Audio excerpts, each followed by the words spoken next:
നമസ്കാരം. ആലൂർ ഉണ്ണിപ്പണിക്കർ കണക്കാക്കിയ ഭാരതപ്പുഴയുടെ നിളയുടെ ജാതകമനുസരിച്ച് ദ്വാപരയുഗത്തിൽ എടവക്കൂറിൽ രോഹിണി നക്ഷത്രത്തിൽ ചന്ദ്രദശയിലാണ് പുഴയുടെ ജനനം. ഏകദേശം 8,97,120 വർഷം പഴക്കമുള്ള നിളയുടെ ഭൂതവും ഭാവിയും ജലരാശി, വൃഷ്ടിപ്രദേശം, ഒഴുകിപ്പോക്ക് എന്നിവ വിലയിരുത്തിയാണ് കുറിച്ചത്. നിലവിൽ കേതുദശയാണെന്നും വരുംകാലങ്ങളിൽ ശുക്രദശയിൽ ഐശ്വര്യം വീണ്ടെടുക്കുമെന്നും ഇതിനായി ഒരു യോഗി എത്തുമെന്നും ജാതകത്തിൽ കുറിച്ചിട്ടുണ്ട്.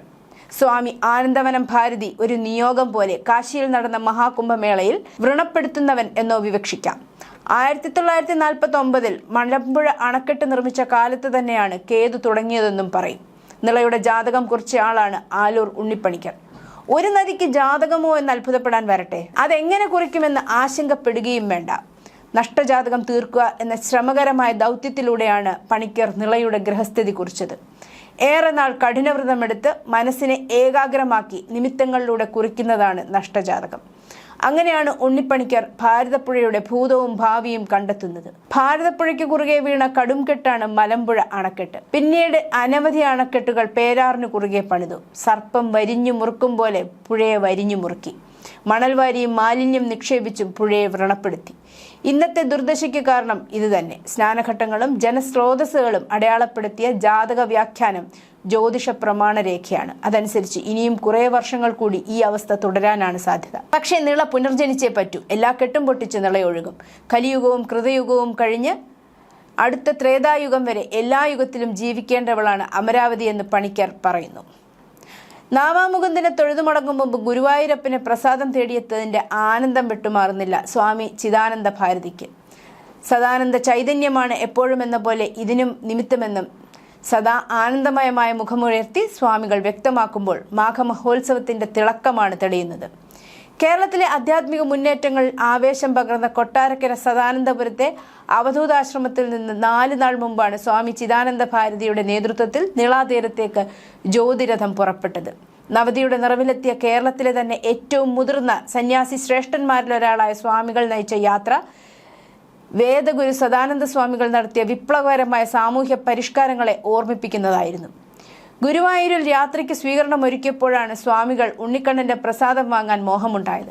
കാലങ്ങൾക്ക് ശേഷം ഗുരുവായൂർ ക്ഷേത്രത്തിലെത്തിയതിന്റെ ആഹ്ലാദവും അകമ്പടിയായി. എന്നാൽ യാത്ര പുറപ്പെടേണ്ട തിരക്കിൽ പ്രസാദം വാങ്ങാൻ കഴിഞ്ഞില്ല. കഴിഞ്ഞ ദിവസം തിരുനാവായയിൽ മഹാമണ്ഡലേശ്വർ സ്വാമി ആനന്ദവനം ഭാരതി നാവാമുകുന്ദ ക്ഷേത്ര പരിസരത്ത് രഥയാത്രയെ സ്വീകരിച്ച് ജ്യോതി ഏറ്റുവാങ്ങി. പിന്നെ നിളാനദി കടന്ന് യജ്ഞശാലയിൽ മഹാമേരുവിന് മുന്നിലെ കെടാവിളക്കിലേക്ക് ദീപം പകർന്നു. തുടർന്ന് മഹാമണ്ഡലേശ്വർ സ്വാമി ആനന്ദവനം ഭാരതി സത്സംഗം നടത്തി.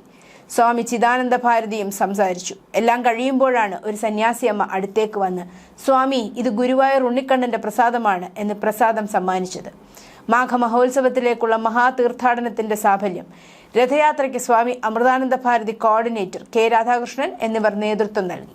അതിനിടെ തിരുനാവായിൽ നടക്കുന്ന കുംഭമേളയിൽ ലക്ഷ്യപൂജ നടത്തിയപ്പോൾ ഉണ്ടായ അമാനുഷിക സാന്നിധ്യത്തെക്കുറിച്ച് പൂജകൻ ബാലുസ്വാമി തന്റെ അനുഭവം പങ്കുവച്ചു. തിരുനാവായ നവാമുകുന്ദ ക്ഷേത്ര പരിസരത്ത് നടക്കുന്ന മഹാമാഘ മഹോത്സവത്തിൽ തൈപ്പൂയ ദിനത്തിൽ കാവടിയാട്ടവും ആണ്ടിയൂട്ടും നടന്നു. മഹാമാഘ മഹോത്സവത്തിന്റെ ഭാഗമായി തൈപ്പൂയ ആഘോഷങ്ങളോടനുബന്ധിച്ച് വിവിധ പരമ്പരാഗത കലാരൂപങ്ങൾ അരങ്ങേറി. ഭക്തരും സന്ദർശകരും വലിയ ആവേശത്തോടെയാണ് കലാരൂപങ്ങൾ കണ്ടത്. ലയൺ മയൂര റോയൽ കിങ്ഡത്തിന്റെ നേതൃത്വത്തിലാണ് കാവടിയാട്ടം അവതരിപ്പിച്ചത്.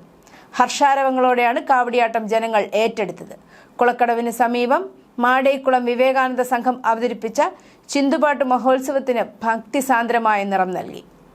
മഹാമഹോത്സവത്തിന്റെ സുഗമമായ നടത്തിപ്പിൽ സേവാഭാരതിയുടെ സേവനം വിലമതിക്കാനാവാത്തതാണ്. ദിവസവും പരിപാടി കഴിഞ്ഞാൽ അവിടുത്തെ ചപ്പും ചവറും കിടക്കുന്നത് വൃത്തിയാക്കുന്ന സേവാഭാരതിയാണ്. കൂടാതെ ഭക്ഷണശാലയിലും മറ്റ് അടിയന്തര സഹായങ്ങളും നടത്തുന്നുമുണ്ട്. മണപ്പുറത്തെത്തുന്ന ലക്ഷക്കണക്കിന് ഭക്തജനങ്ങൾക്ക് വേണ്ട സേവന പ്രവർത്തനങ്ങളെക്കുറിച്ചുള്ള അവലോകനം അർദ്ധരാത്രിയിലും അവർ നടത്തുന്നു.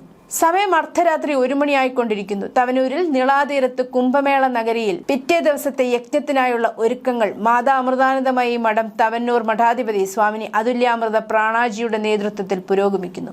കഴിഞ്ഞ 1 പതിറ്റാണ്ടായി അതുല്യാമൃത പ്രാണ സ്വാമിനിയുടെ തപസ്സും നേതൃത്വവുമാണ് ഈ ചടങ്ങുകൾക്ക് മാറ്റുകൂട്ടുന്നത്.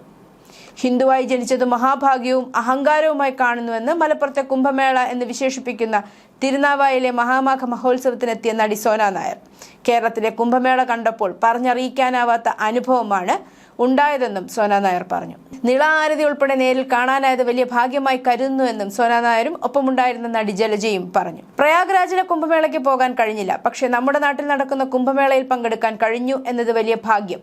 എന്തായാലും വല്ലാത്തൊരു അനുഭവമാണ്. നമ്മൾ വന്ന് അനുഭവിക്കുമ്പോഴേ അതറിയൂ എന്ന് നടി ജലജയും വ്യക്തമാക്കി. തിരുനാവായ മഹാമാഘ മഹോത്സവം ഫെബ്രുവരി 3 വിശേഷാൽ പൂജകളോടെയും അമൃത സ്നാനത്തോടെയും സമാപിക്കും. രാവിലെ യോഗീശ്വര പൂജ അഥവാ പരശുരാമ പൂജയാണ് സമാപന ദിനത്തിലെ പ്രധാന ചടങ്ങ്. പൂജകൾ കഴിഞ്ഞാൽ സന്യാസിമാരും ഭക്തരുമെല്ലാം ചേർന്ന് അമൃത സ്നാനം നടത്തും. തുടർന്ന് സന്യാസിമാരുടെ ഭണ്ഡാര നടക്കും. വരുന്ന ആളുകളെല്ലാം സന്യാസിമാർക്ക് ഭക്ഷണവും വസ്ത്രവും ദക്ഷിണയും സമർപ്പിക്കുന്ന ചടങ്ങാണിത്. എല്ലാവർക്കും അന്നപ്രസാദവും ഉണ്ടാകും. വൈകിട്ട് നിള ആരതിയോടെ ഇത്തവണത്തെ മഹാമാഘ മഹോത്സവത്തിന് സമാപനമാകും. News desk Janmabhumi.